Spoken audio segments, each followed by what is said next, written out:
Welcome, dear listeners. I'm Jonathan Carlin. And I'm Benjamin Carlin. And we invite you to join us through the Griffin door, your one-way ticket to the enchanting world of Harry Potter. So grab your wands and dust off your broomsticks and join us as we unlock the mysteries behind Prisoner of Azkaban, Chapter 6, Talons and Tea Leaves. All right.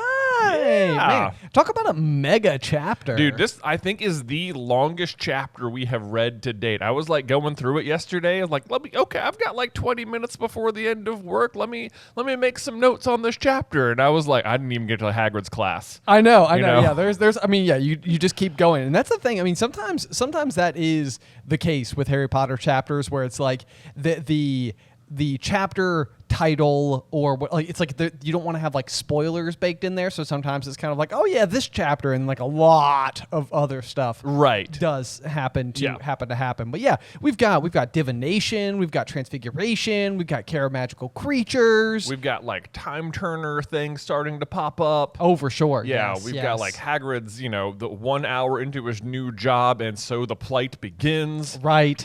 Like so many plot things are set up in this chapter, like big time, and like some of them are very skillfully hidden, I think. We'll come to. Well, and it's funny too, because I remember as a kid reading Prisoner of Azkaban, like not fully taking in, not absorbing this confusion about like Hermione's schedule, but I think now, obviously, as we've read it just for so many times, we of course know what's going on. But like, it's also kind of fascinating to me, just like it's hiding in plain sight. It is. I mean, there are numerous occasions where it just point blank comes up. It's like, Hermione, you can't be in 3 places at once, and it's sort of like, and you just keep Like, I think it just goes to show that, like, things that don't make sense can just be said as long as they just get, like, put right in your rear view mirror. And it's like, well, oh, well. Right. She just sort of, like, one-liners it away. And you're like, I mean, there must be, clearly Ron's mistaken. He's probably reading the schedule wrong or something. That's not going to be important. Exactly. Yeah. It's like, this is definitely not, like, a central and very critical plot point. Yes. It's just, it's classic Hermione. It's classic Hermione. It's like, you can't be in 3 places at once. But somehow, it's like, somehow Hermione maybe can. I mean, she just straight up lies about that, too. Yeah, right, yeah. When it comes down to it. Me and McGonagall, we're good. We figured got it out. a plan. We're good. Yeah. Before we dive on in, Ben, we do have a couple of fun announcements. Yeah, let's lay it down. So, I mean, as I'm sure you're aware by now, tickets for our West Coast tour through the Griffin tour are already on sale. Yes, they are indeed. We're going to be going to Seattle, Portland, Sacramento, Berkeley, San Diego, and Los Angeles. Yes, coming up this September. And I can tell you specifically that if you're looking to come to San Diego or Seattle, like, maybe act a little faster. Yeah, they're like low ticket warnings. Very low ticket warning on those. Yeah. Running out quick. So, it's going to be so much fun. We had so much fun on the East Coast. I think it's just going to be an absolute blast. I hope that you guys have enjoyed the live episodes. We appreciate all of your feedback on those. It helps us to sort of like determine how we do the show and everything. So yes. Very critical, very important. Very important. And then on top of that, we announced last episode that we were launching the Patreon for Through the Griffin Door. Yes. Which you guys have. We did have a bit of a hiccup where apparently you have to have your Patreon page active for like 3 months before you can sign up for annual memberships. Which is like one of those things where all of our other Patreons are like years and they've years been so and years established. Old. Yeah. Right? Yeah. It's like, oh, that's a rule we didn't know was existent. Yeah, we didn't know that. But the good news is, because we have those Patreon pages, we have some contacts there, and they were like, oh, no, we'll just waive that rule for you guys right now. You want to send people pages from your books? That's an amazing idea. Yes. So it has been clicked on.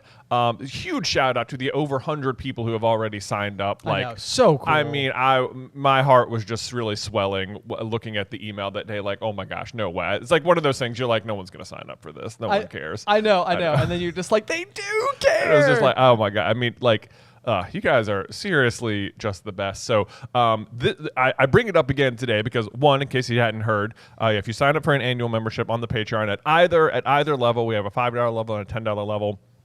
we will send you a page from one of our books that has been all marked up with like highlighter and our notes in the margins.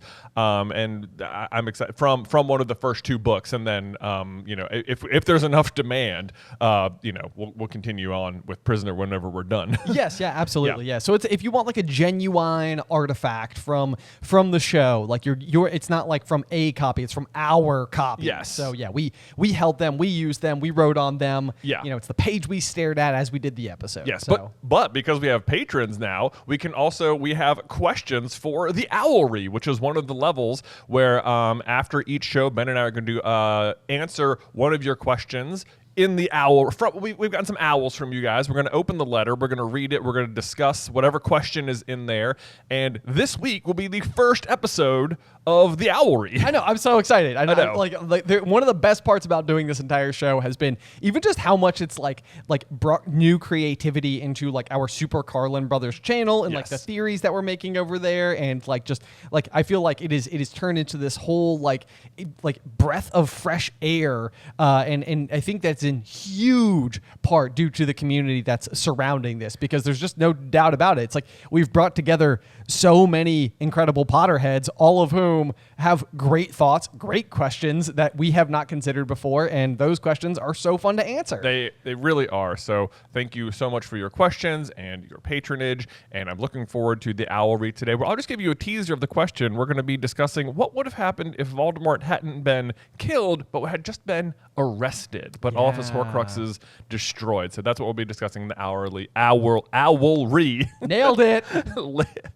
In the bonus episode. If you want to check that out, head on over to the Patreon. But let's jump into today's actual episode, Chapter 6, Talons and Tea Leaves. I love the chapter art for this one. Yes, you absolutely. I mean, you get a glimpse at the character of Sybil Trelawney, who has got just the most comically large like tea kettle, dispenser, vase that you've just ever seen. She's got her spangled shawls, her rings, her bracelets, her everything, the beaded necklaces. I mean, Trelawney is a vibe. She is a super vibe. And what I really like about this is that like what Trelawney looks like is the like extremely stereotypical like Muggle fortune teller. Sure. Yes. Like if you're every time we drive to Greensboro from Roanoke, on the exit you can stop by Miss Gina's and get some palm reading done. Yeah. Oh yeah. Certainly. Yeah.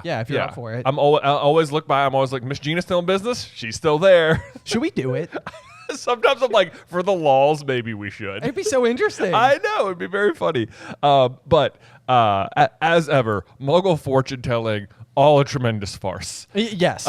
Which for the most part, with big asterisk, Trelawney is as well. So it's funny to me that she is dressed like a Muggle fortune teller who is all just smoke and mirrors, because that's mostly what she is too. Yes, but the one piece of credit that I would grant her inside of this chapter that we see is that like her delivery and showmanship as she enters the classroom is rather top notch. I mean, this is the real magic of Trelawney, is that like the thing is, like, despite like fortune telling not being real in the real world, you can go to a fortune teller and what their real gift isn't seeing the future, it's reading you. And there are like fortune teller tricks to like make it appear like they suddenly know personal things about you. Right. And like she actually is good at the Muggle version of fortune telling. Right. Which I think, to be fair, is a skill. And like, people who go, it's like they are getting something from the experience, whether they're going in more of like I just want to see what happens type of capacity,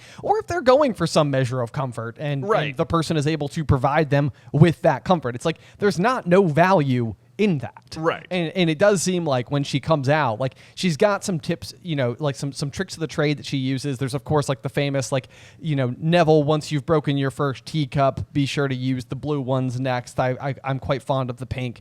And it's like what I think is actually happening is she's probably watching Neville, who is notoriously clumsy enter this sort of cramped attic space where her office resides and is able to just sort of rather quickly pick up on like someone breaks a teacup every year. Yeah. Like, you know, it's gonna be that kid. It's a fragile piece of china. We're all crammed in here. Like it's going to happen. They're teenagers, like, you know, whatever. But like, yeah, being able to zero in and be like, it's Neville. It's like, well, why is it always me? It's like Neville, because you might be giving be giving off. You're giving off the vibe, man. The vibe, yeah. It's okay. It's like because he's growing into himself. I mean, Neville's getting there, but not quite yet. Yes, and then like I love Lavender and already just like swallowing it hook, line, and sinker. Yes, you know they're like. I mean, after the class, they're like McGonagall's like, don't worry about Trelawney. She, you know, whatever. And they're like, but what about Neville's teacup? I know. And Yeah. Like, what about that? What about? I mean, it's like that's that silver lining of truth that's like woven through the story. That like It's like there's enough evidence. There's enough to base it. I know, of that, and then like, it's like she sees the Grim, and it's like, you know. Like, did she? We of course don't know what the tea leaves look like, but it's like, but you know that Harry has seen it twice, right? And it's like Harry's not telling the rest of the class that or anything, and he's just sort of like, yeah, okay, whatever. And McGonagall's even like, she does this every year, but he's like, but still, but still, I know. Like it's like that's the thing. Yeah, I think at some point Ron's like, I mean, you haven't seen any like large, scary black dogs by any chance, have you? And Harry's like yeah, twice. no, I did. Yeah. The hilarious thing about it, I think, is sort of that like you've got the book inside of Flourish and Blots that like suggests it, but then the shopkeeper himself is sort of like, don't read into that. Once you do, you're going to start seeing it everywhere, and it's almost like there's this I think it's called the Bader-Meinhof effect, which is like, you know, if you've ever bought like a new car and you start to see it everywhere. It's like. Are they actually everywhere? Or is it just that now you have a reason to take notice of these things everywhere? Let me tell you, Ben, I notice every single Nissan Juke on the road. Do you? Always. I mean, I used to drive one, and it's like I cannot identify cars to save my life. I'm so bad at it. It is not, you know, all pickup trucks are just pickup trucks. Sure. You know? Yeah. And it's like, to some people, that is like making them grind their teeth right now. But let me tell you what, if there's a Nissan Juke on the road, I'm like that. That Love one. it. Great. I know Good it. choice, friend. Yeah. Hey. Yeah. Okay. Mm-hmm. It's rather nimble, isn't it? Rather nimble. Really zippy. Yeah. Extremely zippy compared to my current car. That was a big adjustment. You went from a small car to a big car. I went from a car that is like supposed to be zippy and fun and accelerate fast to like just like an SUV. Yeah. But so anyway, I think you know, like with the Grimm, it's kind of interesting because it's not like Harry is all of a sudden seeing it everywhere, but it's almost like, you know, like the book I almost think is having more of an impact. But then the other thing that's kind of like interesting or coincidental is that you do have Lavender and Parvati inside of Trelawney's class who are taking it hook, line, and sinker. And then you have Hermione, who is like, absolutely not. This is the woolliest subject, I think, is the descriptor she gives it. Woolly. And it's like, and I think what you end up seeing is this like dichotomy of characters between Trelawney, who you see one class with, who is a certain way of being, and then the exact opposite of Trelawney, which is McGonagall in the very next lesson that everybody's in. And you've got like Hermione, who neatly aligns with like McGonagall's beliefs. And then you've got Parvati and Lavender, who neatly aligns with Trelawney's particular beliefs. But then Trelawney is seeing the Grim, and then McGonagall is teaching about the act of becoming an animagus. Yeah. So it's like... I know. It's so funny because like you don't want to take... it feels like you need to take a side, but actually need to pay attention to both of them. Exactly. And it's like... and then like even outside just those two, this is where like the echoes of Lockhart are present here, and then like also the belief in Albus Dumbledore overall and like Hogwarts as an institution. Yes. It's like you know, they discovered last year that Lockhart was a fraud. So it's like it opens the door for it to be like, yes, there could be other frauds among us. Right. But at the same time, it's like divination is an elective, and Hogwarts offers it. And Trelawney's been here for a long time, and Dumbledore hired her, and Dumbledore's not an idiot. Right. But it's like, but Dumbledore hired Lockhart. So it's like, you know, like it's so funny because like Lockhart was a fraud the whole year, and Hermione was like, no, look at all the things he's done, read his books. Right. And it's like the exact opposite this time, where it's like she walks in and, you know, the rest of the class is like, well, we got to trust Dumbledore, and Hermione's like, no, none of this. She sees through it just absolutely. I mean, she sees through immediately. Trelawney as fast as Harry and Ron see through Lockhart. I know, yeah, which is unbelievable. Yeah. It's actually surprising to me, and I don't know, maybe it's just whatever, but it's surprising to me that Hermione was so stuck on Lockhart for so long, like Right. that she doesn't see through it faster, and Right. that she does see through Trelawney just so very quickly. Just so fast. Yeah. But, which is to say, and I'm sure we will discuss this more as we get into it, it's like, you can see through Trelawney, but at the same time, like, she's also always right. I know. This is like it kind of is like one of those like filters of poltergeist theories where it's sort of like every time Trelawney is on page, you will have these little moments where it's kind of like she'll say something or like she'll make some prediction and then it's like that does come true. Right. Like maybe not exactly how she intended it. Maybe she's like maybe it's like one of those things where she is still just making stuff up, but then there are plot-based things. Like so maybe we're stepping into that like Bader Meinhof, like because we have a really great example inside of this chapter where she tells Lavender like to that thing that you've been dreading will take place on the 16th of October. Right. And then of course on the 16th of October, Lavender feels as though this is then further verified by the fact that she gets word from home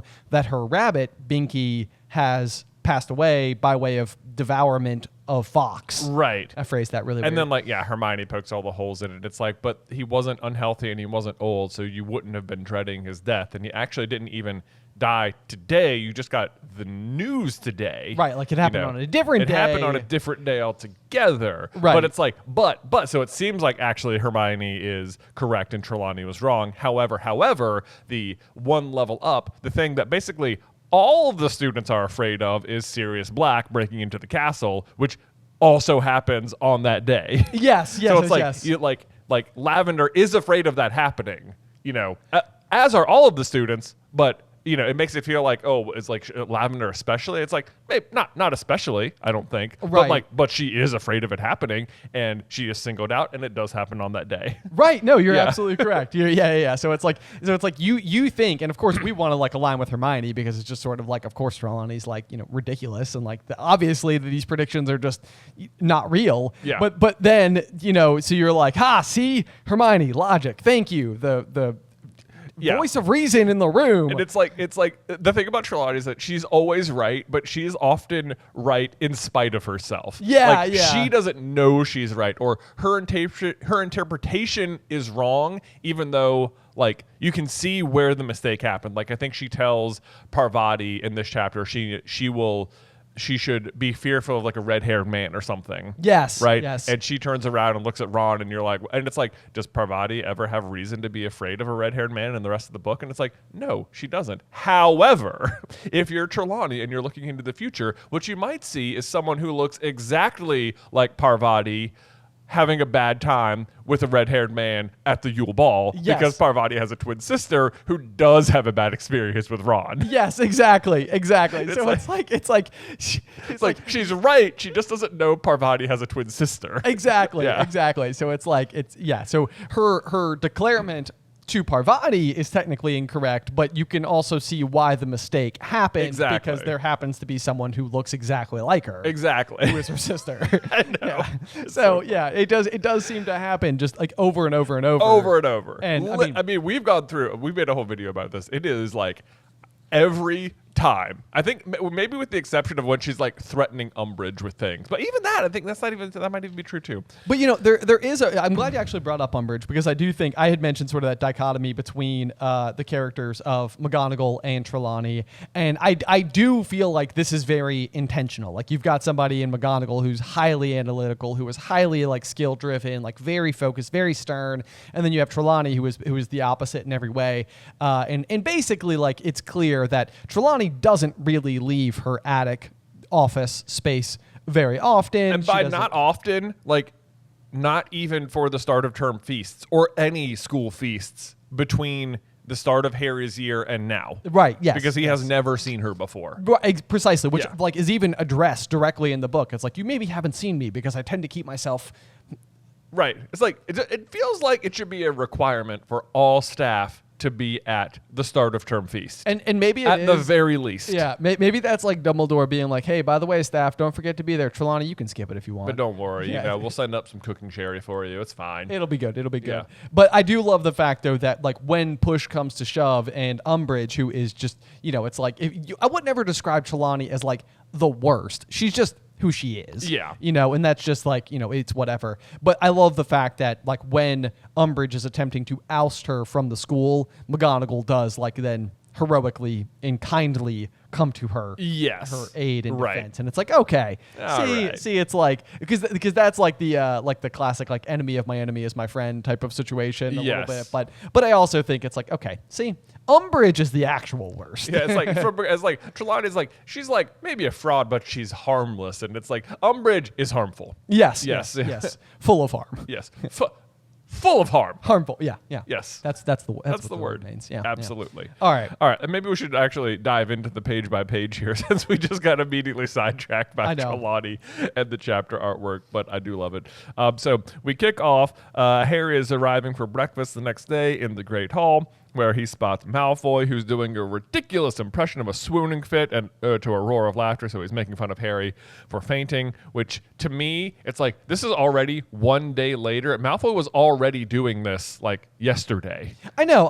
Yeah. It's like, this joke is over, right? That's the thing. It's like the roar of laughter is the part of me where it almost seems like every other student at the school is just like an NPC. Yeah. Like they're just behaving the way that you need crowds of people to behave, because I'm like, any rational person would be like, okay, yeah, maybe it was like mildly funny at first, but it's like this is not a joke that we need to continue to harp on. I know. It's not that funny. It's not that funny. And I really love the next page because you get a conversation from Fred and George who are basically just they refer to him as a little git, and basically saying like, he wasn't so cocky last night when the Dementors were down on our end of the train, came running into our compartment, didn't he, Fred? Yeah. And then Fred says, nearly wet himself. But I love this from George, actually. He says, I wasn't too happy myself, said George. They're horrible things, those Dementors. And it's like, those Azkaban guards. Those Azkaban guards, yeah.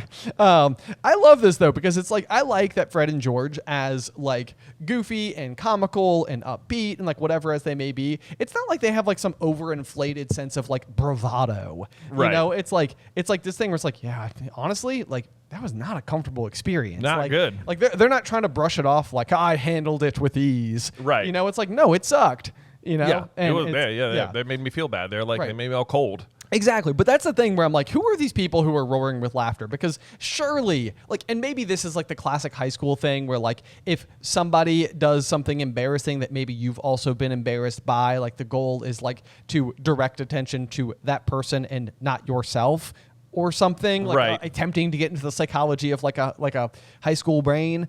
So it's like, haha, yeah, he totally had a hard time with it. Let's laugh at that because I was fine. But it's like, but I really wasn't fine. So but he's like acting it out. Like I could just imagine, cause it's like he did this exact bit the night before, and now it's like the next morning it's like, guys, remember Potter?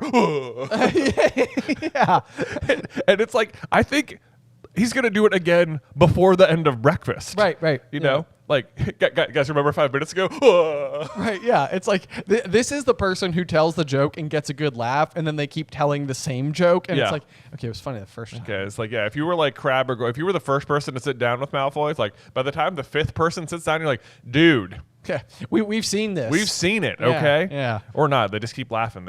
I also feel like this particular year's worth of Slytherins, they just have nothing to talk about except Harry. Yeah. Like, Malfoy's like obsession with Harry is very much present in this chapter. Their whole identity is basically hating him. Yes. Yeah. It's like what do you guys do for fun? Well, that Harry Potter kid who came and he's orphaned and he's like the target of like the Dark Lord and all that type of stuff. We make fun of him. Yeah. Yeah. That's That's who we are. That's who we are as people. Want to sit with us? No. Are you sure? Also, I just find this like as random like school semantics here. They sit down and George is the one to hand out the third year schedules to them. Like, why does George have the schedules? Like, I know, yeah. Like, did he have an exchange with McGonagall? It's like, oh, George, hand these out to the third years. And it's like, Okay. Yeah, he's like, I am not Percy. Yeah, I know. Like, why isn't it Percy doing this? The head boy. And then he also already knows the Quidditch schedule. Gryffindor versus Slytherin, first game of the season, remember? I'm like, they haven't even had tryouts yet. You already know the schedule? Like, Yeah, I know, yeah. It seems way too early. it seems way too early. It's the first morning. You already know it. And then I also think it's funny he says, or it says, the only time Harry and Malfoy had faced each other in Quidditch, Malfoy had definitely come off worse. And I'm like, I mean, Slytherin lost the game, but like Harry lost all the bones in his arm, so I don't know who came off worse. Right. Yeah, I know. Yeah, it's like it seems like you had a tough day that day there, Harry. Speaking of the bones, we'll come back to that in just a little bit because I think that's an important one to bring up in this chapter. Yeah. So then Hermione gets her schedule. This is where we get like the really big nod. It's sort of like 10 subjects a day. There isn't enough time. Oh, I circled the word time because if you're just listening to it, it's just read like there wasn't enough time. But if you're reading it, the word time is in italics, which is like such a hint. It's like, this is the word, okay? Time is the thing. Are you getting it? I'm setting you up with italics for time travel later. Yes. Yeah. Yes. Yep. But I mean, that's like what's unbelievable to me is, and this is where I think as a kid I was like, oh, it's so fun when you go back and you notice all the things. It's like, I think as like maybe like a slightly more mature reader, it's just sort of like 9 o'clock divination, and underneath 9 o'clock Muggle studies, rounding closer to the schedule, disbelieving. Look underneath that arithmancy, 9 o'clock. It's like, I know. It's like anyone like anyone reading this, I think with like like just a tad more, because I mean, I guess I was probably in like 4th grade reading this book or something like that. So I don't know if I was really catching it then. Maybe I was, but it's like it's kind of hard to miss.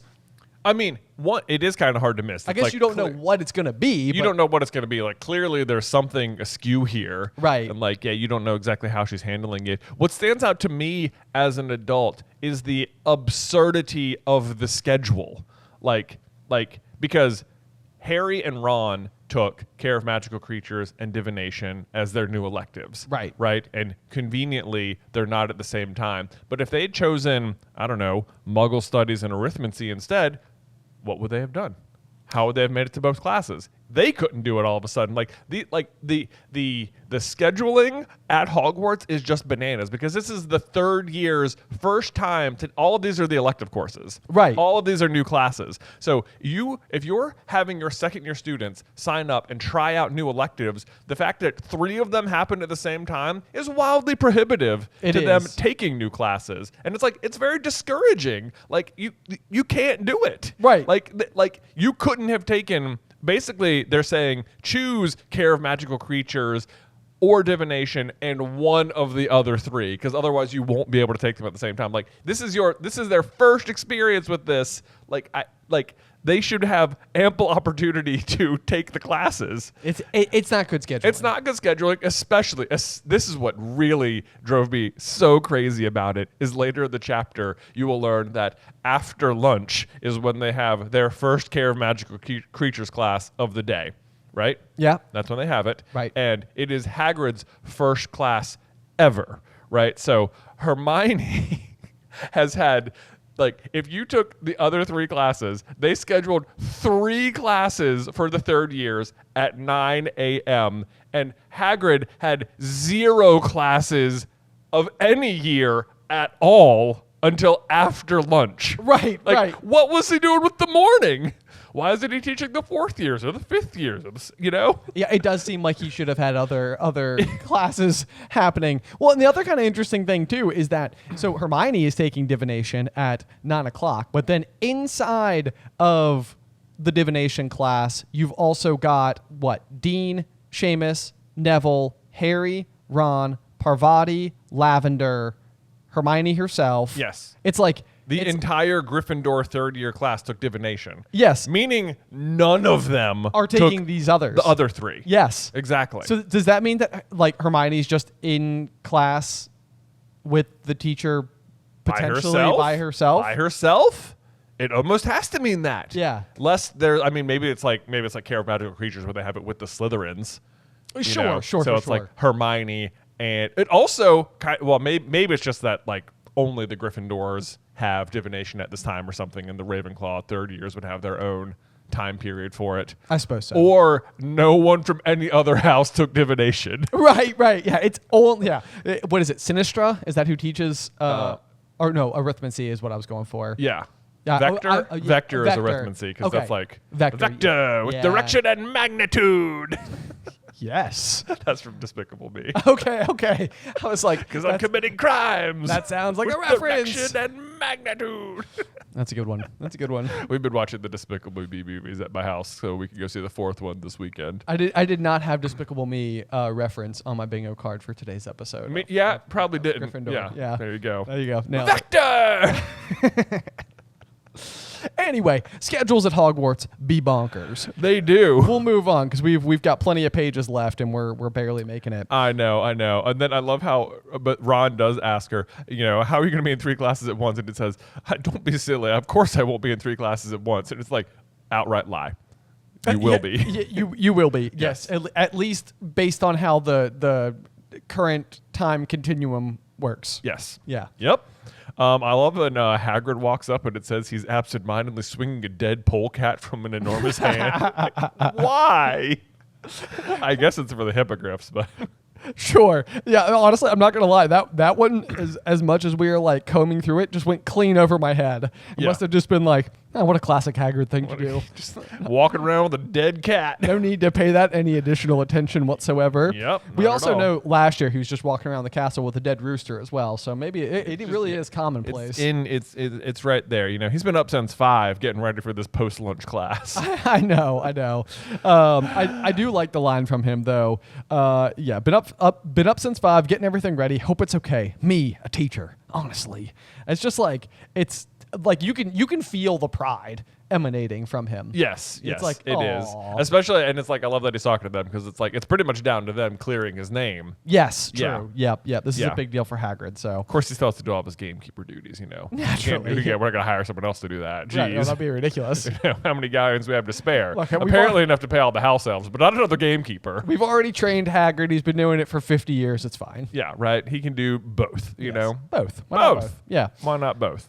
All right. All right. Then Ron says it'll take them 10 minutes to get to North Tower, which is. I'm like, how do you know? You've never been there. The fact that they've never been there is kind of a big deal because Yeah. their quest to get there is quite the quest because it also comes with our introduction to Sir Cadogan. It sure does. Sir Cadogan, who I find to be one of the most annoying characters. Yeah, he really Yeah. is. It's sort of like one of those, and this isn't one of those details that it's. The further I am from having read Prisoner of Azkaban, the more impossible it is for my brain to pull Sir Cadogan out of my head as like a piece of trivia. Yeah. This is another one that my brain refuses to store. It's like you don't need it, you don't want it. Sir Cadogan, Knight of the Round Table. Well, I mean, that's like, okay, so I did a little of like the Pottermore archive Yeah. reading on Sir Cadogan. So did I. The same, Yeah. So yeah, I guess in the wizarding world, not in the actual tales Right. of the Knights of the Round Table, but in the wizarding world, it is believed that one of the lesser known knights is Sir Cadogan, who famously, I guess, was blasted by some type of two-legged dragon. A wyvern. A wyvern. Yes. Yes. Like helmet melting. Yes. Upon his head. Yes. In drastic retreat, finds a pony. In the middle of a field, which it then hops aboard. Yes. And then proceeds to accidentally reface down the wyvern. Not accidentally, he intentionally refaces it down, brandishing his broken wand at it, intending to die a hero's death, understanding he's going to die.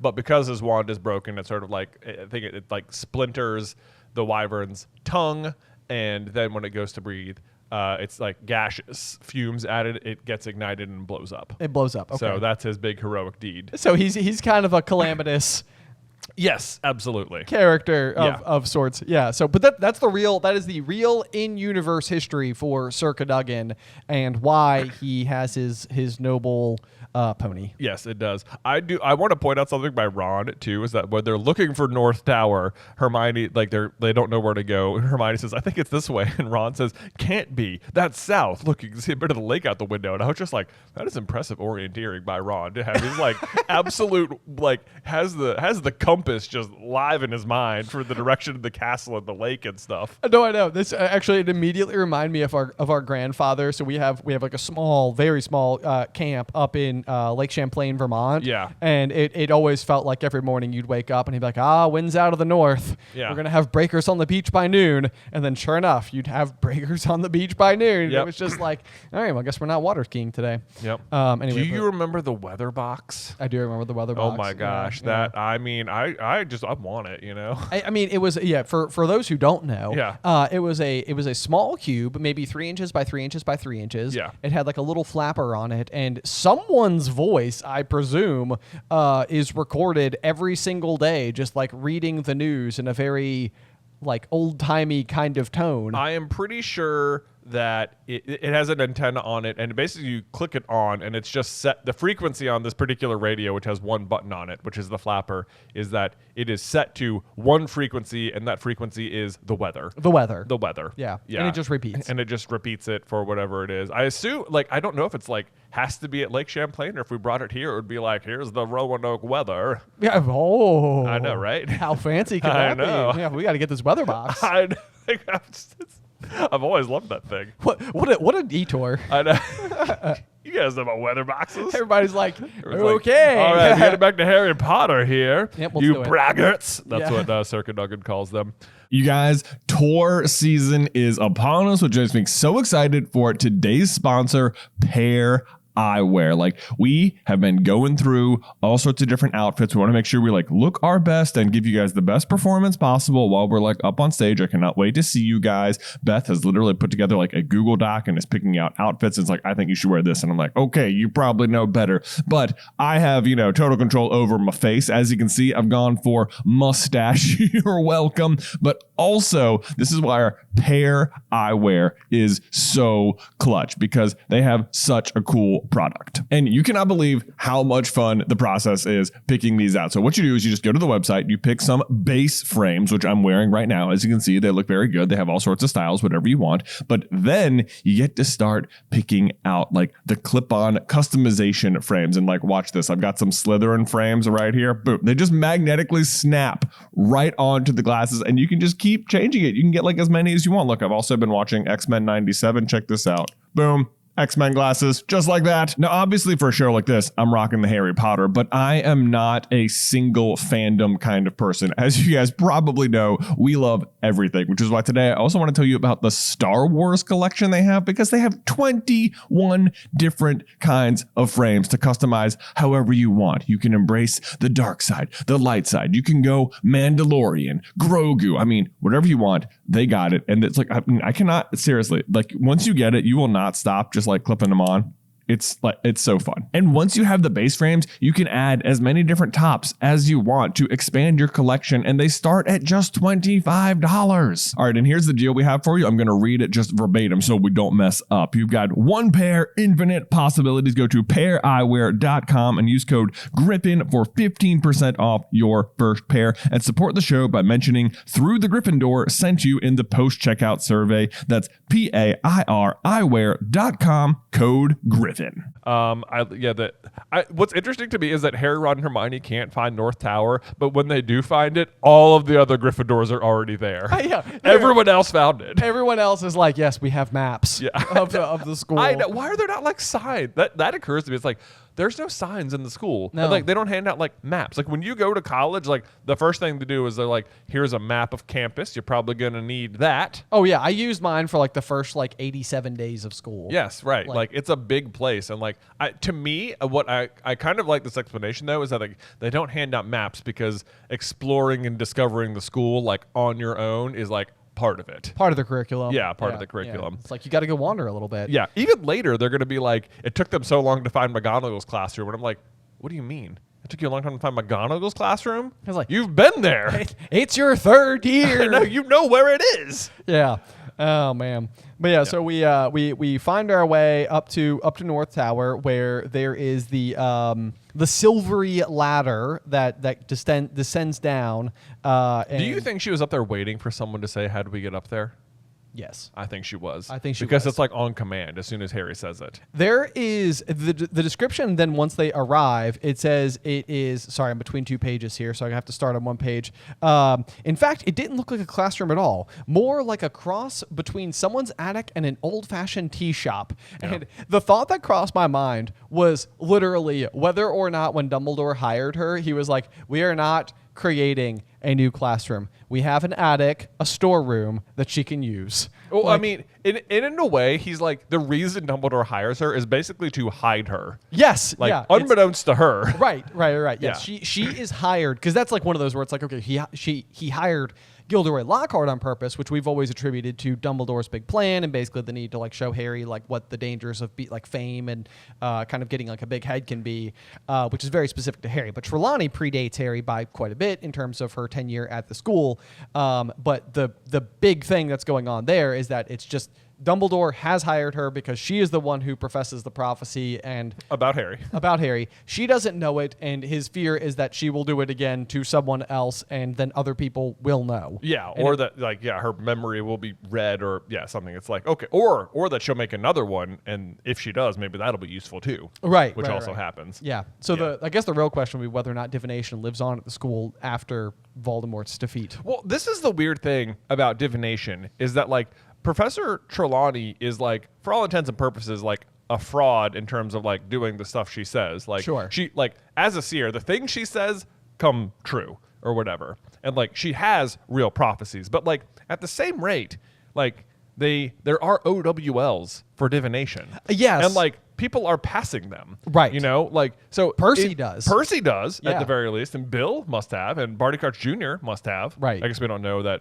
divination was one of his 12, but we don't know if it was at the school at that time. But either way, at least Bill and Percy have taken Trelawney and passed the OWL for it. Right. And like certainly other students must be as well. Yes. So like she must be doing something, and like there are books written about it. So it's like I guess there are like ways to do it that could be deemed like, yeah, you understand it. Well, I know, and that's like where like Ferenzi shows up, you know, in Order of the Phoenix, and Yeah. it does seem like what Ferenzi is teaching is a more practical perspective on the concept. Like it's more like a more realistic view of how it may work. Like it's not that there aren't answers written in the stars. It's just that like there are, just interpreting them is difficult, and it is non-exact, and it doesn't have to do with like the mundane dealings of like broken teacups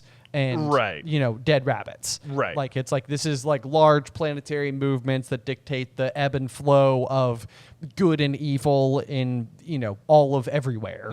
You know, Yes. and so it's like maybe that's more of the backbone of what's going on there. I guess so.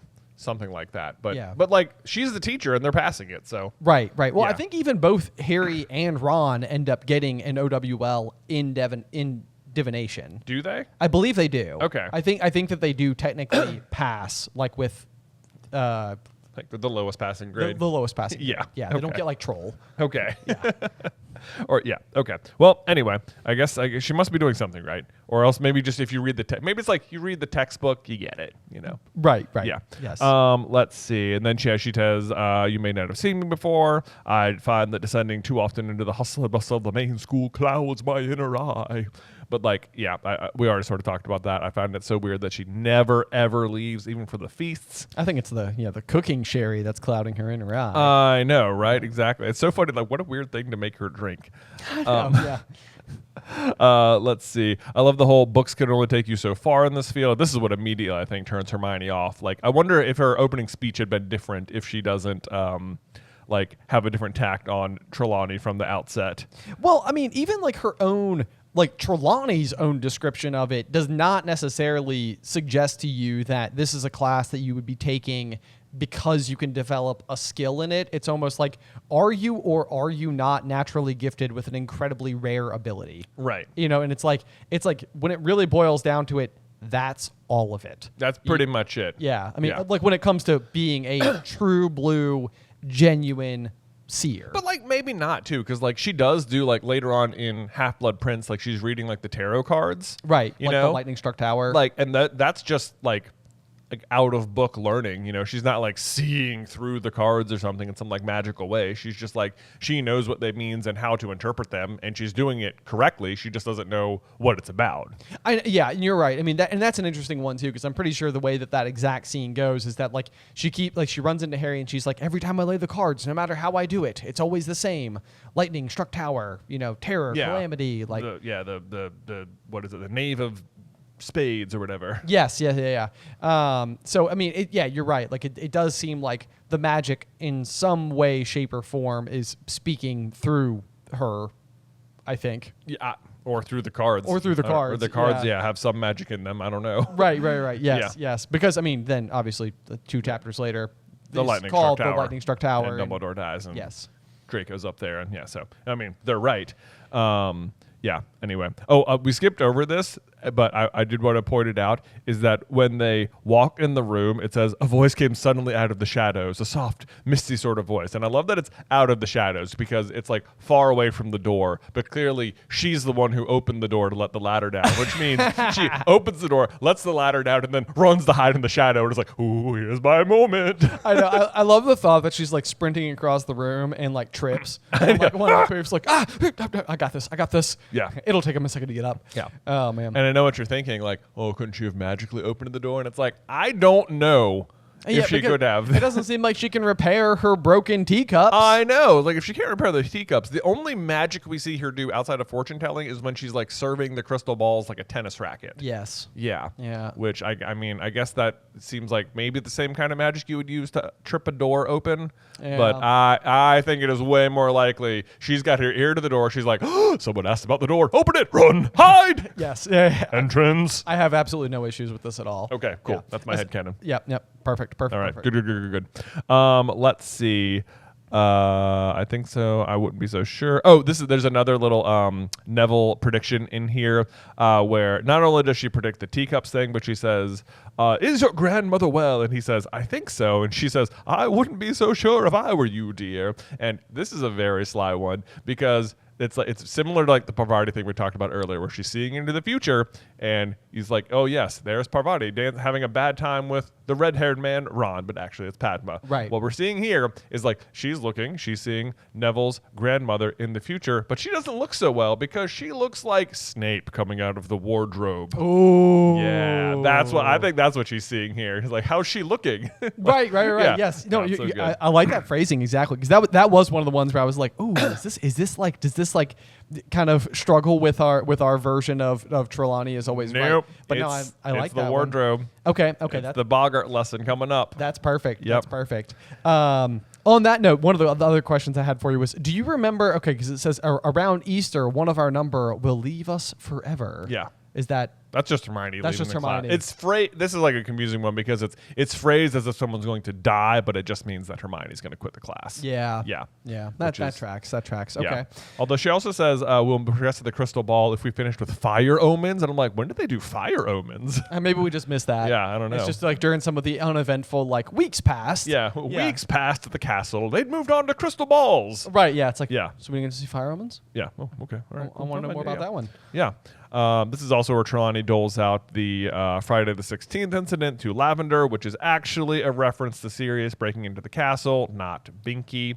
And then she tells Neville, after you've broken your first coat, would you go and select the blue pattern one, which is like, why don't you just tell him to pick up the blue one from the first, from Go? Yeah. And also, can't you repair them? I think maybe not, though, because it even says like it says, sure enough, Neville had no sooner reached the shelf of teacups when there was a tinkle of breaking china. Professor Trelawney swept over to him holding a dustpan and a brush and said, one of the blue ones then, dear. So it's like even the holding of the dustpan and the brush feels awfully non-magical. It does. It's like, yeah, can't you repair them? Right. Yeah. Well, I mean, repair or like magically vanish or like send away or scoot aside or like have the dustpan act of its own accord. I don't know. I mean, I'm just trying to think of any other version than physically holding a broom and dustpan. Yes, I know. You're right. There seems like there's a lot of ways around doing that. Let's see.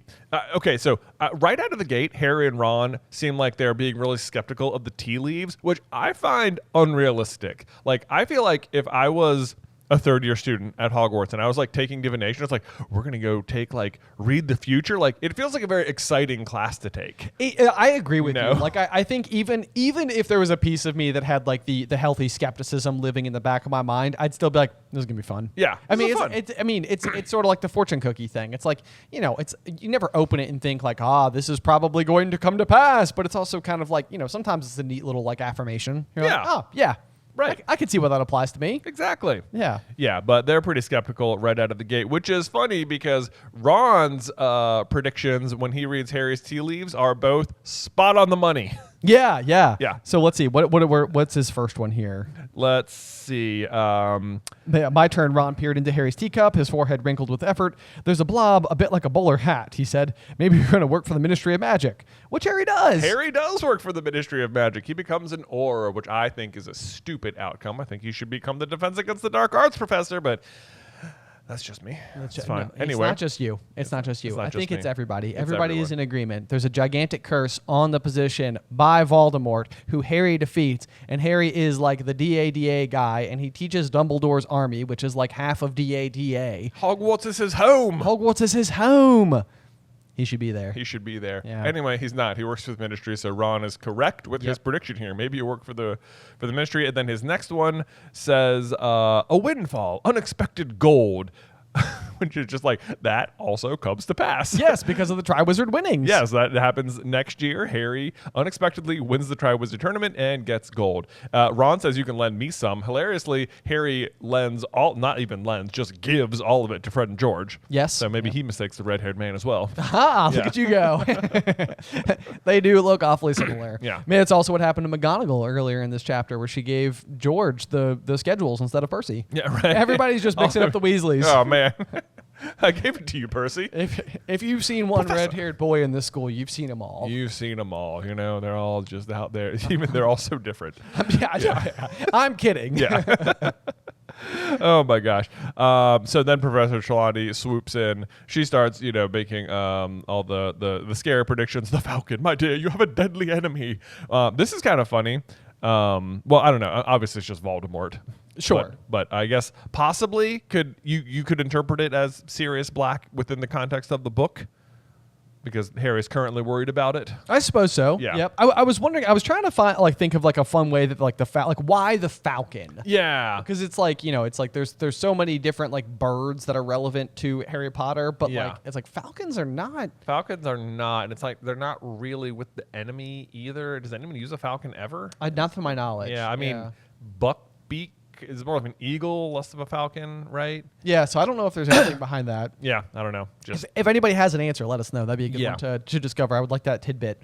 Let's see here. What else do we have here? The club, an attack, dear. This is not a happy cup. I don't know what the club would be. I guess is Harry. There is an attack later in the dorm room, but it's not on Harry or Ron. It's on Scabbers. Yep. So it's sort of in his future. Then, of course, the skull. And at some point in time, I'm like, man, she's really pulling a lot from this one cup. I know. There's like a lot of images happening inside of there. But then the showmanship, my dear boy, no, it is kinder not to say, don't ask me. It's I know. I mean, she's putting on a show. She is putting on a show, but then I do like this there, and I noticed that this might be like a characteristic that I haven't historically picked up on. But I feel like Dean Thomas is just sort of like the room's like everyman. Right. He's just sort of like he's like just the gonna exposition. He's just like the one who's going to be like, "What is it?" Don't take the bait, Dean. Right. Yeah. So Dean is just like asking the question that like everybody's like, "What's up?" Yeah. What does that mean? Yeah. Don't ask me. I'll ask. I'll do it. I'll do it.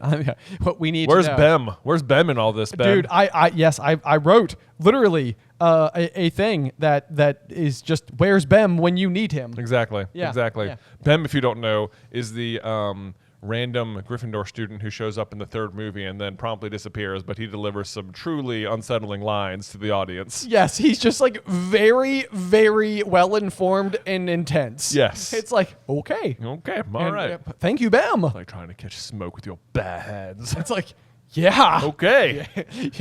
Have you ever considered getting into like slant poetry or no, what, slam poetry? Slam poetry. Yeah, I got it wrong. Yeah. I was thinking of slant rhymes. Slant rhymes. That's Emily Dickinson, right? I mean, yeah. I needed to recover something about my poetry knowledge there. Okay. Hopefully I'm right. Anyway, we'll continue. All right. So then she spots the Grim, the giant spectral dog that haunts churchyards, which I was like, does Sirius ever in a churchyard at any point here? I don't think he is. Yeah, I don't think so. Yeah. But the worst omen of death. This is funny, too, because it is the worst omen of death. And it's like, Harry does die eventually. Like, he comes back to life. True. You know? Yes. It's like, she's not incorrect. If she's seeing into Harry's future, it's like, yeah, Harry dies. That is true. Yeah. That is true. I mean, and yeah, to be fair, he is destined for it. Yes. In fact. Right. So there is at least an ounce of something. Based going on her there. own prophecy. But yeah, true. Right. Yeah. It's like she should know. She should know. She doesn't even know she made that one. Right. Oh, Trelawney. Oh, Trelawney. Doesn't know how much she knows. But then, yeah, so what I do think is funny then is like basically immediately after that, like Trelawney just like ends the lesson. Says like, I think we should leave the lesson here for today. And I'm like, so basically you've come in, you've delivered a certain amount of like pizzazz. Yeah. You guys all drink a cup of tea. Yeah. And that was it. That was pretty much it. It was like, you know, so it's like declared Harry was going to die. Right. Yeah, it's like, okay, this lesson could not have lasted more than like 17 minutes. And yet, it takes them so long to find McGonagall's classroom. Early as they left Divination, they were only just in time. Only just in time. I don't understand. Right. How did they get lost again? It is their head of house. It is their head of house. 3rd year here. I don't understand. Also, as they're leaving, Trelawney tells Neville, "You'll be late next time, so mind you work extra hard to catch up." And I'm like, how late? How late is he going to be? Extra hard to catch up? What do you mean? Yeah, right. It's like, How much are you going to miss in the first 5 minutes of class? by late do you mean? Yeah. Well, I mean, Jay, that's about 1/3 of the class. I guess so. How long does it take to make a cup of tea? Exactly. Yeah. Exactly. But anyway, yes, we make it into McGonagall's classroom where she is giving an explanation about animagi or wizards who can transform into animals. And basically the class is so preoccupied with what they've just witnessed in Trelawney's that they do not give her a certain amount of applause to her own showmanship, which Yes. is her transforming in front of them into the tabby cat with spectacle markings around her eyes. Yes. And I love that, like the response. She's like, "Really? What has gotten into all you today?" said Professor McGonagall, turning her back into her herself with a faint pop and staring around at them. Not that it matters, because that was the first time in my transformation's not gotten an applause from the class. Yeah. I do like the fact that she's got some like pride in this particular ability. Yes, absolutely. It's like, this is really hard, okay? Like come on. Like not many people Like, can do I am this. a master transfiguration person over here. Like, that was awesome. Come on. Right, Come right. on. That's 1 in a million. You're the Gryffindors. My Yeah. people. What I do like about this particular passage, though, is that it is coming so hot off the heels of you learning that Harry is, destined to die because of the Grim or whatever, that what this passage is like sneakily doing is telling you, the audience, about animagi, which are extremely important to the story. Yes. This year in particular. This is how Sirius Black is doing it. He is the black dog, Right. Like Peter Pettigrew, Scabbers is the rat. Like, animagi is huge, and it's like Harry is so distracted from divination that he's not paying attention, so you, the reader, don't even pay attention. In fact, the explanation for animagi is in parentheses, just like, just in case, just so you know, like, Harry wasn't paying attention there, but like, that's just wizards who can transform at will into animals. Don't worry about it. Not a big deal. It's like, yes, it's like, yeah. but nope, that's establishing a huge plot point. No, I know. I mean, this would go back to like any lesson in like Professor Bin's class where it's like he was droning on about some goblin rebellion, and you're like, yeah, whatever. Yeah, like, don't it's matter. like, I'm sure that doesn't come up later, and it's like it doesn't come up later. Yeah. And so this is sort of the same thing where it's like, yeah, we're learning about the ability to transform into animals. No big deal. No big deal. Like, We've already known McGonagall could do that. It's not like literally like the first chapter of the series. Okay, people can do that. Got it. Right. But what I do think is kind of interesting is that like the selection and choice of Sirius's ability to turn into like a large black dog feels like it was established like from the very beginning, because like Sirius is mentioned in the very first chapter Yes. of Philosopher's Stone, and Sirius is a star in the sky known as the Dog Star. Absolutely. I mean, this is a plot line that the first 3 books especially feel like they were extremely well thought out as like this is the premise for the story. Right. Like yes. going forward. Like I think you can even see like the early notes for the books where it's like here will be the defense against the dark arts professors for the first few years, and like Lupin will be the 3rd one, and Lockhart will be in here, and yeah. It's pretty amazing. It's pretty amazing. So yeah, I think that's cool that it's not just like it's because I mean it's the same thing where it's like I used to always have like my quandaries about whether or not it was planned for the diary to be a Horcrux in advance, and I do think I've been more convinced on our latest pass, especially because we're reading it in this particular fashion, which is changing the way I view a lot of things. But yeah, it's just really cool to be like, haha, no,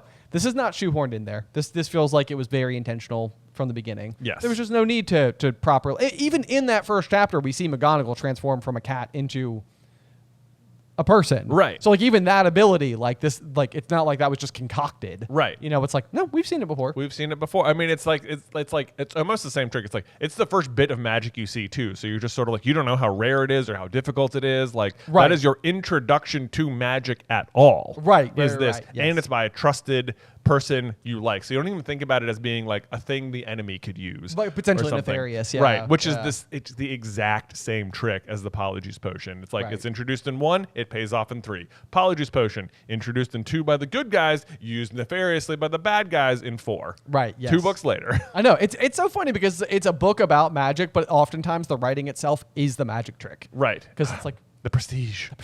yes, exactly. It's very well done. And then also I like how like you just had this crazy lesson with Trelawney. You don't know whether or not you should take it seriously, but you know you can trust McGonagall, and she immediately discredits it all, and it's sort of like, but what about some of those things were kind of true, you know? I know. Yes. Yep. That's exactly it. Which one of you will be dying this year? Even that, it's like, what a great way to like throw you, the reader, off of things. Because it's like, oh yeah, no. This happens literally every year. This wasn't special or anything. Right. Never mind. Oh, it was Harry. Oh, shocking. It was Harry. Yeah. Right. Yeah. Of course it was Harry. Hard to pick that one out of a Yeah. crowd. Yeah. Yes. If not for the fact that I'd never speak ill of my colleagues, it's like we ain't kind of doing that right now. I literally highlighted that and I just wrote in, you just imply that not to speak ill. And then like at the end of the next paragraph, it says, true seers are very rare. And Professor Trelawney. Yeah, it just trails off. But I finished the rest of the sentence and said, is one. It's true. It's true. It's true. She is. Oh, man. I love this is like sort of a dark joke, but she's like, Potter, you'll excuse me if I don't let you off homework today. I assure you, if you die, you need not hand it in. Hermione laughed. Harry felt a bit better. I thought that was hilarious. Like, ooh, what a good one. Well done, Sick McGonagall. burn. Yeah. Oh, Yeah. man. Let's see. But then we get to the next page, and Ron is like, you know, he's not totally convinced. He's like, you haven't seen a great black dog anywhere, have you? And Harry's like, you know, the thing is, I sort of did. The thing is, right. Yeah. You know how I'm constantly marked with like, you know, darkness and omens and like threats. Yeah. And I did. I did see it's one like, of you know how those. trouble always finds me, and now someone's telling me that a great dog might kill me. It's like, I have seen one. Right. Yeah, there's no doubt. And then this is where interesting, because Hermione's been pretty much correct about everything so far. And then Hermione's like, probably a stray. And it's like, nope. Nope, not a stray. Yeah. Very on purpose. Very there for Harry. Very much not a Grim, though. Yes. Yes. And then she kind of explains out the Grim's not an omen. It's the cause of death. It's the fear of the dog that actually kills you, which sounds like it, you know, kind of tracks, even though like Harry's fear of the dog doesn't go on to kill him or anything like that. True. But what he's seeing, I mean, I guess that's true, but like what Harry has witnessed is not the Grim. Yeah, that's You know? true. So I guess Ron's Uncle Bilius did in fact see a Grim. I guess so. Theoretically. I mean, right? is a Grim like an actual creature, or is it like any large black dog? No, I feel like it's. I tend to think of it as like a shadowy existence that does take a very particular shape that like you may or may not witness. Okay. But like that, to me, I don't know. That's my read on it. Like I feel like there is something that is a Grim. Just that's not what we're dealing with in this book. Okay. That would be my take on it. I would say there. I think you're right, but I think it doesn't even exist. I think people are just seeing large black dogs and thinking they are and then the mythical Grimm. I see. Okay. That's what I think. Yeah, Fair enough. I don't know, but I could be. I mean, who knows? Maybe there's a real Grimm out there. Could be. Yeah. Let's That hope would we be never see it. that'd be a fun thing to put in Founders. It'd be like just show the black dog, and like the audience will know, like, No way. no way. And I'm like, is it an animagus or is it a real Grimm? I It's a- don't know. I don't know. could be a Grimm, I don't know either. You guys tell me. Let's see. And then Ron dropping some knowledge on Hermione. Says, you just don't like being bad at something for a change. I was just like, boom. I know. Yeah. Yep. But I also like the fact that like hilarious. I think it's hilarious that Ron is like mildly backing Professor Trelawney in this moment, because it seems like all three of them pretty much get it. Not long after. I think he's just but even by the end of the page, it says Ron and Hermione weren't speaking to each other, which is kind of a theme for this book, because they're going to be fighting about Scabbers and Crookshanks for most of it. Yes. Hilariously, I thought this was like just like a bit of like I don't know, verbal irony, where it says Hermione says, if being good at divination means I have to pretend to see death omens in a lump of tea leaves, I'm not sure I'll be studying it much longer. And it's like, ironically, that was a correct prediction. Nailed it. Nailed it. She is good at it. She is good at it. She's got skill, just the wrong teacher. Wrong teacher. Yeah, Yeah, that's exactly it. exactly. Oh man. So next up, we finally make our way to Hagrid's first class after lunch, where he's been doing nothing all morning except swinging around a dead cat. A dead polecat. Dead polecat. Yeah, I mean, can he even be gamekeeper if he's not actively walking around holding a piece of dead game? Yeah. Yeah. I guess not. I guess not. This is the game I'm keeping right now. I'm keeping it. I'm keeping it. Right here in my hand. This is what it means. Gamekeeper. Gamekeeper. Yes. It's game, I'm keeper. Yeah. Boom. Boom. Nailed it. That being said, I bet Hagrid would be a great keeper. Yeah. Oh, you mean it like Quidditch? In Quidditch. I mean, I'm sure he could defend at least one pretty Yeah, good. yeah, Yeah. quite you well. gotta make you force it to the other sides, you know. Yeah. Anyway. Yeah. Seems Unrelated. like you'd have to build your team around that, I think. Maybe so. Yeah, Maybe like, so. you know And- what? and We'll Bruno. force them to aim at the center hoops, and then you just have like the chasers also keeping over there. Right. Yeah. It's a defensive strategy. It's a defensive. It's like a defense. It's like defend, break away. Right. Yeah. The best offense is a good defense. Exactly. Yeah. Yeah, they can't score on Hagrid pretty much ever. Imagine how big his broom would have to be. It'd be like a tree out there. Oh man. That'd be Crazy. something. Anyway, that's not important. We don't need to talk about Quidditch strategy right now. Probably. Probably. Yeah, so we make it to Hagrid's class Or where guess what? Malfoy, Crabbe and Goyle are talking about still Harry. Still Harry. I highlighted it and said, "Is he ever not talking about Harry?" I highlighted and said Malfoy is so obsessed with Harry. Yes. I yes. know. It is so funny the things that like it's just like, come on. Like, dude, like it's lunch. It's a whole meal has passed. Right. It's like, I don't know how you're passing any of your classes when you're spending all of your time thinking up new material or just recycling the old material. Like every conversation they're having is just like, I cannot believe Potter fainted. Can you guys believe Potter fainted? Right, I'm still not over it. The Are you guys Dementor over came it? in like, I mean, he fainted. He fainted. Like, I was scared, but like, he fainted. Crabbe, how did you feel? Potter fainted. I mean, imagine it.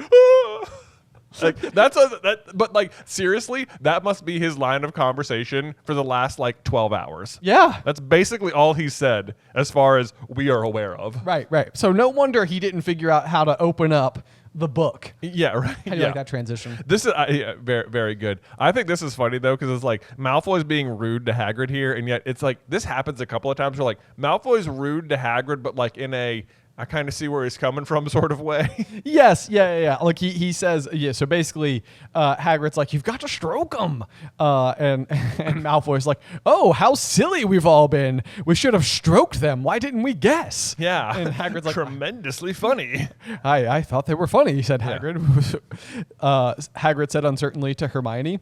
Yeah, it's kind of like, yeah, Malfoy does have a small point here. Yeah. It's like, it's not clear. Even the guy who ran the shop didn't know how they worked. Right. No one figured them out. No one figured them out. I do think it also speaks to the fact that Hagrid just has like this genuine belief, like, you know, I mean, it's almost exactly like what Leta Lestrange says about Newt in Crimes of Grindelwald, where she's like, "You never met a beast you couldn't love," and she's of course referring to herself in yeah. that particular moment. But like, I feel like it's true. Like, I think Hagrid and Newt both have this like this like at their core. You know, it's like what makes them have this like affinity with beasts is that they don't see them. They see them as interesting. They see them as having like their own reasons for exactly all the reasons they are what they are. Exactly. So I think I still think it's endearing, even if it's understandable on Malfoy's point. Malfoy finally changes the subject for one sentence. It says, God, this place is going to the dogs. That oaf teaching classes, my father will have a fit when I tell him, which is sort of like, could Lucius not figure out, like, is the staff not public knowledge? Right, to the governors. Well, he's not a governor anymore. Oh, he that's gets true. ousted Yeah, after last year. So maybe he wouldn't know. But anyway, so Harry, of course, speaks up. Shut up, Malfoy, who immediately falls back into his 12-hour conversation. Careful, Potter, there's a dementor behind you. Like, no, there's not. Not even a good threat. And two, like, dude, get over it. I know. I am so tired of hearing you talk about it. Think of any other joke. I know. Like, you have run it dry. Yeah. But so then Hagrid does take them over to the paddock where all of the hippogriffs are. I was a little confused. It seems like the paddock is described as being empty, and then a whole bunch, and then Hagrid like walks away and then comes back into the scene with a whole bunch of creatures. Yeah, that's what it says. Okay. Yeah, it's weird. It's like he has a second paddock. It's like, you know what? Hagrid's got some showmanship too. You know? Yeah, exactly. What do you think he's been setting up since 5 a.m.? Right, he's running them through their paces. It's like, okay, we got this, guys. We got this. Right. On 3. Let's Prance. go. Prance. The parade it of seems hippogriffs. surprising that he has a paddock for them that they're not in because he's keeping them somewhere else.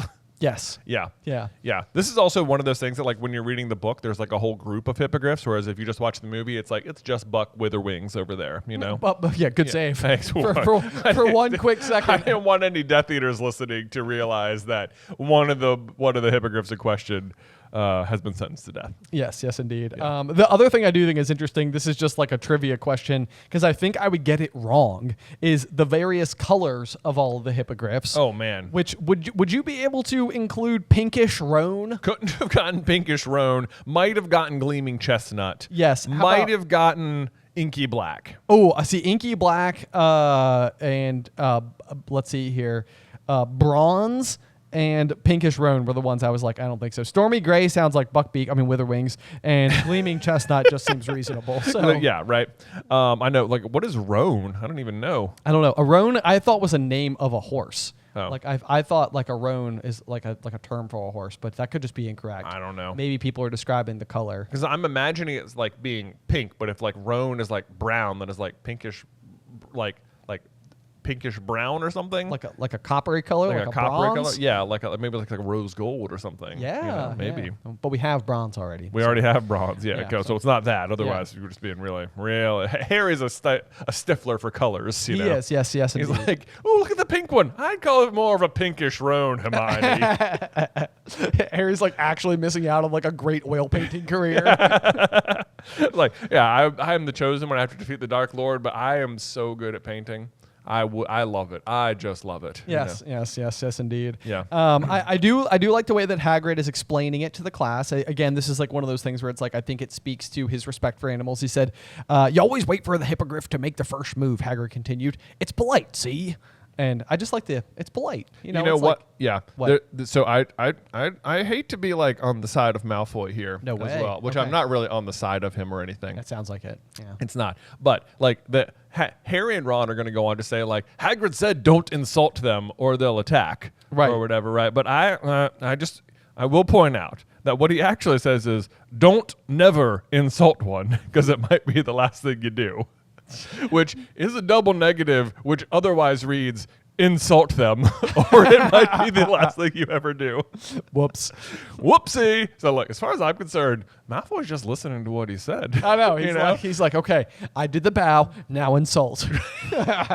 Which, you know what? It almost even tracks that way because it's surprising to me that Malfoy does the bow. Same. You know, like Yes. he listens enough to get Buckbeak to bow back, which is surprising in its own right. To me, that was supposed to read as if Hagrid's instruction was good up until Malfoy made the decision to do something wrong. That's right. Look, it's right here. Don't never. Don't never. Don't never do it. It's like, always do it. Always do it. Got it. Which he does. You got to be careful.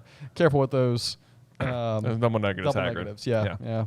All right, so let's. That see being here. said, it's still pretty obvious what he means is don't insult them. It is. It is, Yeah. yes. That's it. It's surprising to me that it is surprising to me that Buckbeak bows to Draco.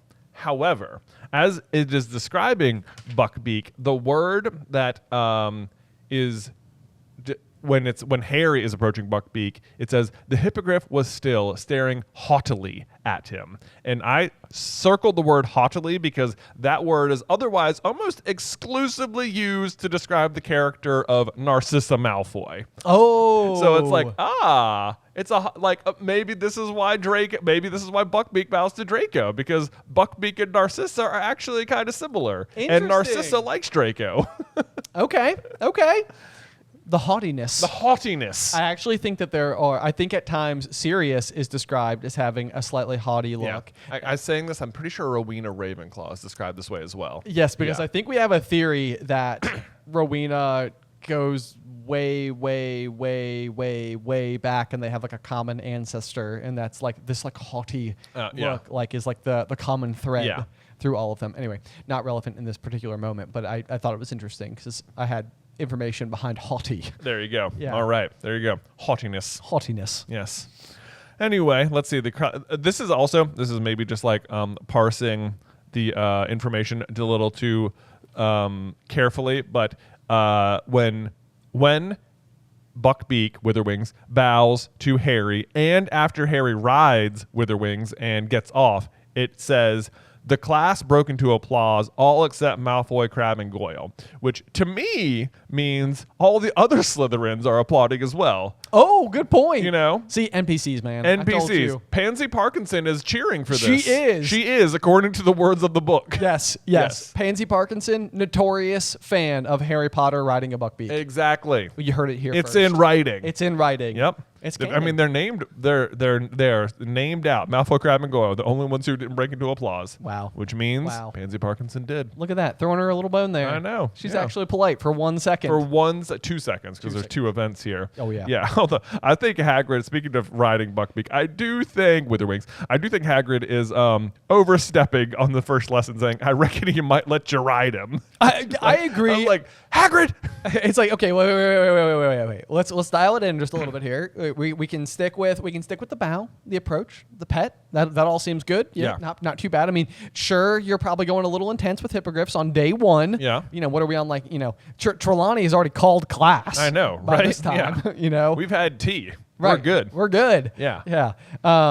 So yeah, then going for the flight. I do like the fact though that after Harry's flight, the way that it describes the landing in particular, I was like, this is just a good attention to detail. But it says that it feels like he's going to slip off over the beak, then felt a heavy thud as the 4 ill-assorted feet hit the ground. Yeah. And I just sort of like the fact that it was sort of like, yeah, it has different feet front and back, and that affects how the landing goes. Yeah. That makes it less smooth. Ill-assorted. Ill-assorted. Yeah.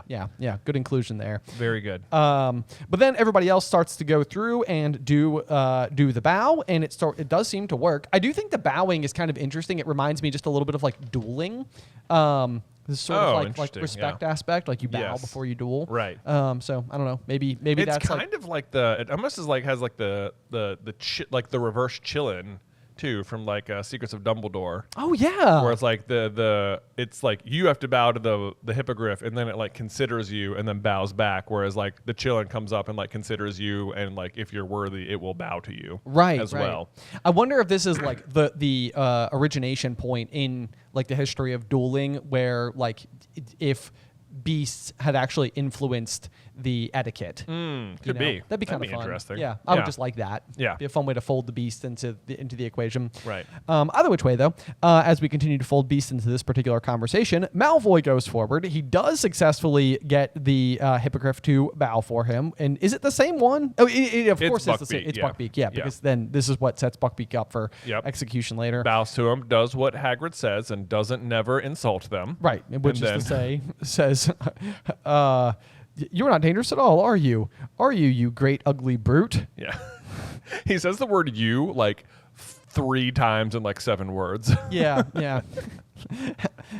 Way to go. Good vocab. Yeah. Well, now that we've established that Malfoy doesn't have much range in like conversation department. Not so much. Yeah. What are you going to talk to Buckbeak about? Like Harry falling to the Dementors? Right. Buckbeak, you want to see my sweet impression? Woo! Yeah. But so Buckbeak doesn't and slashes Malfoy instead, to which Malfoy responds, I'm dying, look at me, it killed me. It killed me. It's like, it clearly has not killed you. Yes. So this is again where I would want to go back to the thing we were talking about earlier, where Harry came out on top on the Quidditch match with all of his arm bones being removed after being broken. Yeah.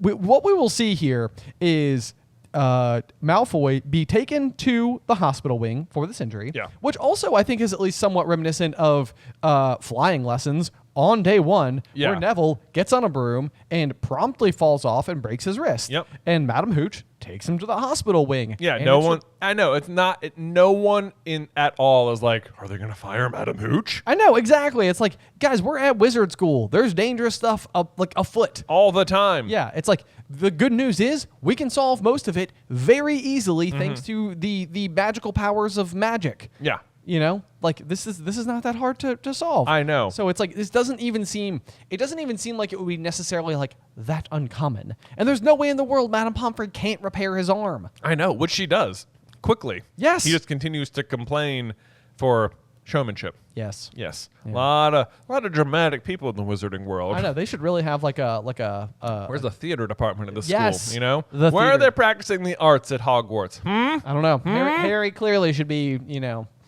painting. They're not. Yeah, I know. Harry's over there. Pinkish Roan. Hermione. Come on.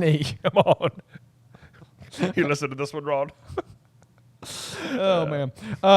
So there we go. They have a rather interesting first day at school. They're all a little bit like worried about Hagrid, which now is something where they're trying to do all of their homework at the end of the day. They're looking out the window. They see the light in his cabin. They're like, hey, we should go down and check on him. We should go check on him. They get down there. Hagrid has clearly Hagrid is sitting in his shirt sleeves at his scrubbed wooden table.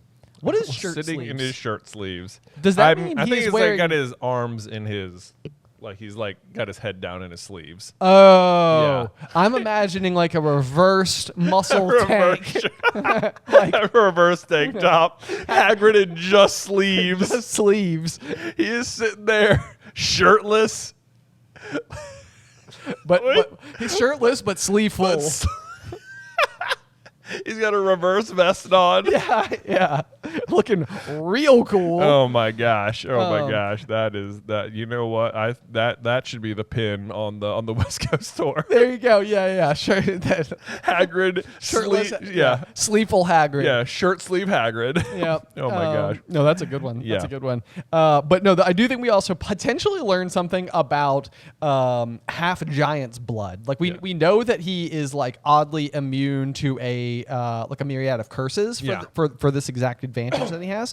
But it also seems like Hagrid has been drinking a lot. One look at them told them that he had been, in fact, This says. is interesting to me too, because it's like he must have had other classes that day too. Like, did the other classes do okay? I assume they got canceled. No, that was it. That was it. One person got hurt. That's it. Done. Right. I'll be drinking if anyone needs me. Yes. Yeah. Okay. Yeah, it's been a good day. He does say that instead that hippogriffs were maybe a little bit too intense to start with, and should have gone with flobberworms instead. And it's like, I guess at some point in time they do end up doing flobberworms insteed. And it's like, but at some point in time, we mean that's all they do for the rest of the year. yeah, it's like I just don't think that there's too much distance between hippogriffs and flobberworms. Yeah. There needs to be something in between those. There needs to be. You could have started with like the nifflers or really just anything. Anything. Even the hippogriffs would have been fine. I think you could have gotten as far as bow to them. That's it. Yeah. Or just I'll show you. Here's me bowing to them. Here's some things they do. Cool. Next lesson, we'll let you try it. Maybe Maybe 10 we'll let you lessons try from it. now, one of you can try to fly on one. Right. Yeah, we'll get there. I mean, I remember going to 4-H camp as a kid, and one of the things I did was horseback riding. And you're only there for 4 days, and on the first day, I did not sit on a horse. Yeah. I'm like, and on the second day, I got to sit on one, and it walked. Right. You know, Right. like Did it ever gallop? I think by day 4, they were like, if anyone wants to try galloping, we'll let it trot. If anyone wants to try it, we shall not let you. However, if you'd like to go slightly swift, let us know. Raise your hand. Hope you're wearing jeans at this summer camp. Yes, it is hot. Anyway, so you go through the whole situation. Harry, Ron, and Hermione, of course, trying to cheer Hagrid up and assure him that it's just Draco being Draco and all of his dramatics. Hagrid does give him a huge hug.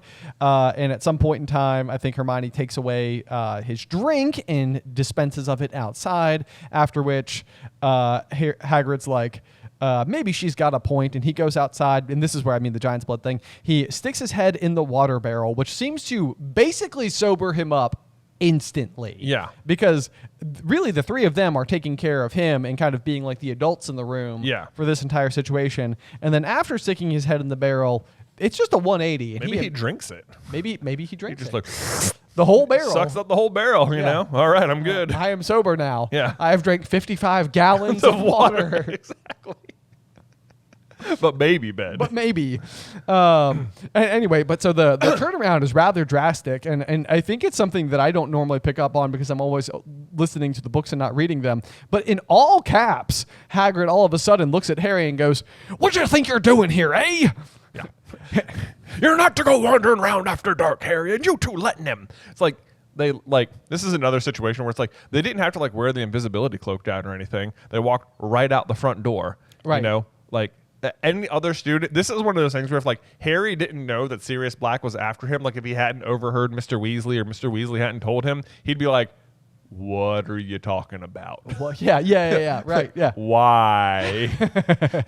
What did I? This is allowed. Right, yeah. This is not that severe, and there really haven't been any mandates so far. Actually, you brought this up, and I noticed this several times in the first several chapters, where it's like they never really let you forget about Sirius Black all that much, and then it does feel like it's been maybe like mildly toned down just a smidge. Sure. Like it hasn't been like as like in our face. Like we're not like the Dementors are there and Malfoy keeps doing his bit and everything, but like it doesn't feel like that like outside threat is like omniscient. Yeah. Like it's not everywhere. It's not all the time.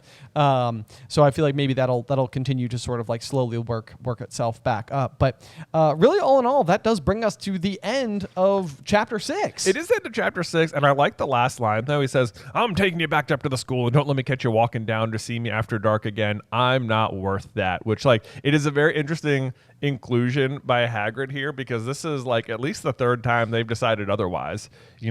Like they go down after dark with like Norbert, and they go down after dark for Aragog. Yeah, it's like they have clearly decided, Hagrid, that you are worth it. You are worth it. Yeah. Like they time and time again. This is the third year in a row where they're like and if anything, this was the least they put themselves at risk for either getting in trouble or just being eaten by giant spiders. Yeah. So not so bad. Or interacting with a dragon. I know. Why are the Dementors at the front door of the castle? I have no idea. I don't know. It seems so weird. It's hard to figure out like the configuration. Like, it's like because if they were, then Harry couldn't have this interaction. Exactly. Right. Yeah. So you got to put them elsewhere. There's like the perimeter. They're outside the perimeter. Right. Yeah. You can't get through the perimeter anyway, but you especially can't get past it because now there's Dementors everywhere. Now there's Dementors there. Yeah. Right. Yeah. Hey, Sirius Black, known convict, cunning man, going to come right through the front door. Yes. Yeah. Exactly. Yeah. Isn't he already just in the forest? Yeah. He's already here anyway. Yeah. So it doesn't matter. Yeah. Whatever. Yeah. No big deal.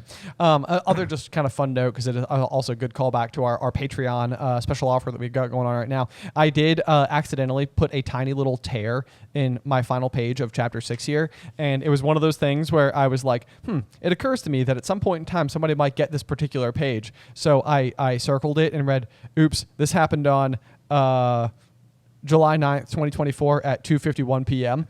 That way, if anybody gets the page, it's like, oh man, mine came torn. It's like, no. That's actually part of the experience. It's so weird that you had a torn page. My page 118 is also torn. I don't know how it happened. Maybe I should make note of it. You should make note of it. Let the people know. There you go. If you get page 118 at some point in the future, just know that it was pre-torn. It didn't happen in like shipping. Yeah, exactly. Yeah. Come back to this episode. Yeah.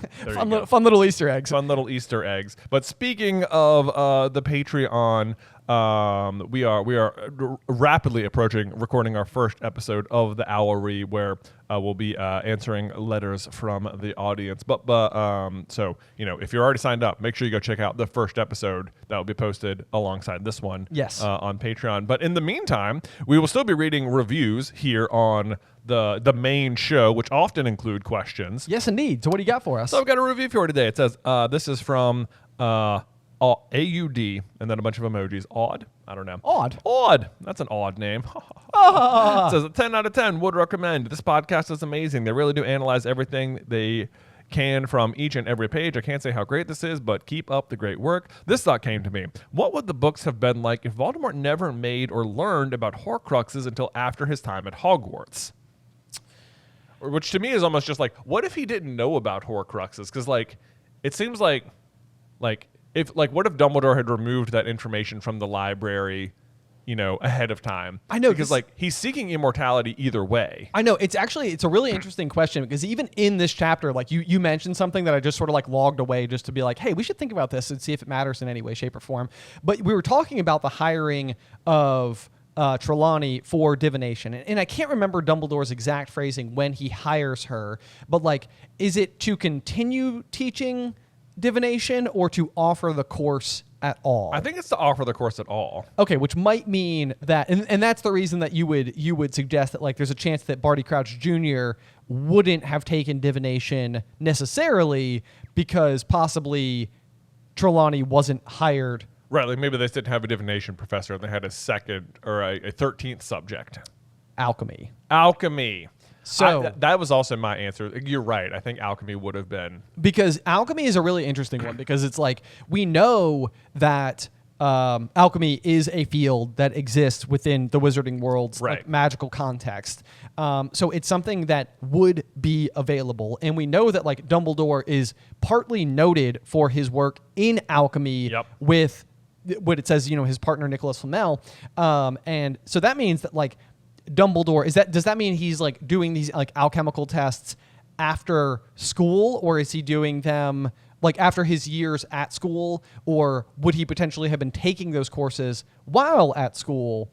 That is a good question. I want to say maybe in Elphius, we'd have to go back and check it. I think in Elphius Doge's memoir or something, he says after the first year, Dumbledore was clearly the brightest student the school had ever seen and was in contact with the most notable magical names of the day. Possibly, he might say after that, including alchemist Nicholas Flamel or something. Yes, you could be right. Which would be interesting, because at that, obviously by the time Dumbledore meets Nicholas Flamel, he's already invented the Sorcerer's Stone. Right. So it's interesting that he has other developments in alchemy, because for all intents and purposes, the purpose of alchemy is to make the Sorcerer's Stone. Yes, and that is true outside of the wizarding world as well. Right. That is the actual pursuit of the field of alchemy. Yeah.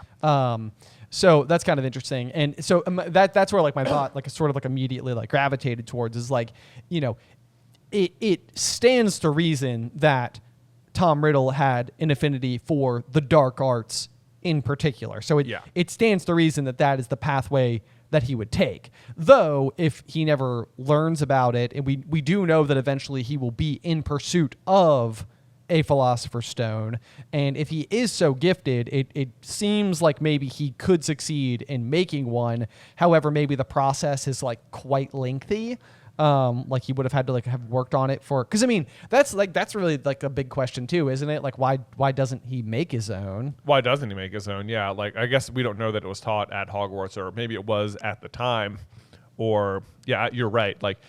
That is an interesting question. Had he not known about Horcruxes, how would he have sought out immortality? Because certainly he would still seek it out, and the other known way that we know of is the Philosopher's Stone. So presumably that would be it. Yes. Yeah. Yeah. So the other thing that then definitely stands out to me about the Philosopher's Stone is that it seems like it comes with a lot more caveats than the Horcruxes do. Yeah. Where you can even if you're taking the elixir of life, well, I'm trying to think here. I guess if you always had some on you and you were attacked in such a manner, you could always probably heal yourself by way of consumption. of it. You'd probably be a lot more careful about going like into combat and stuff yourself. Yes, I think it would change the kind of rule that Voldemort was like pursuing. So like less, maybe like less overlord, but more like diplomatic, potentially. He like probably like wears armor and stuff. Yeah, almost right? certainly. Yeah. Because you would need to protect yourself from danger. But I think it's a really interesting question because it does seem like that's more of what you would see. The other thing is that he could maybe learn more about the Deathly Hallows altogether. Oh. And like try and hunt down, because honestly, he'd already have the Resurrection Stone. He would already have the rest. Yep. Yeah. And then he would like possibly be trying to hunt them down himself, like similar to Grindelwald or something. Right. Under the assumption it would make him immortal. Yes, a Master of Death. Which of course it wouldn't, but right. Yeah. Right. Yes. Okay. So I mean that feels like the obvious next pathways that we would have to look at or consider would be that type of thing. And I think that there's very good reason to believe that just alchemy was just simply being taught at the school during this exact time. The only other thing I can think of is if he attempted like his own form, his own like animagus form or something, like if he could some way manipulate himself into like becoming a basilisk, which would not make you immortal, but it might give you like 1,000 more years to work on it. Longevity. Yeah. And I mean, 1,000 years for him would certainly be plenty of opportunity to get plenty of stuff done. Right. And he would, we know he's good at making potions too. Like he makes the potion that brings his body back. Right. Yep. So it's like, or maybe there's something in that, or there's like the unicorn blood that'll keep you alive for a long time. Yeah, which he uses in that potion. He does use in the potion, but that's the cursed life. So it's kind of like, Well, he chooses that with the Horcruxes anyway. I guess that's true. That's a whole cursed life too. Yep, that's a good point. That's a good point. Yep. So I mean, I think no matter what, the main thing that we know about Voldemort at his core, and the reason why he makes Horcruxes, and I mean, his quest for immortality altogether has less to do with seizing a power, which he also does want to do, but it has more to do with his own fear of death. Yeah. And so no matter what, we know he would attempt to elude death. Absolutely. Because that is going to be his driving objective. Yes. Okay. So. That was a very interesting question. That was a very interesting question. So thank you, Odd. Thank you, Odd. What a good one. For your question. And thank you, everyone, for listening to this week's episode. Don't forget, one more shout out to the Patreon for the Owlry. The first episode of that will be dropping this week. And just thank to anyone who's already signed up. Like, you guys are amazing. And I'm so excited about the Owlry. It's gonna be like a fun little extra show to do. No, I know. Yeah, I think between the Owlry and Tor as well, it's been like such a cool way because I feel like the community around this show, I feel like it's like it has like a home to go to now. I know. Like really cool. So it's like just starting to like kind of like get to know the other people who are tuning in. I love that. So much fun. So thank you guys again. Be sure to check it out. Patreon.com/throughthegryffindor. Yep. Well, hopefully see you over there, and otherwise we'll just see you next week for Chapter 7, The Boggart in the Wardrobe, here on Through the Gryffindor. Today's episode was edited by Ethan Edghill. Vaishon Brandon does our art. Catherine Stein is our production manager, and the show is hosted by me and Jonathan Carlin.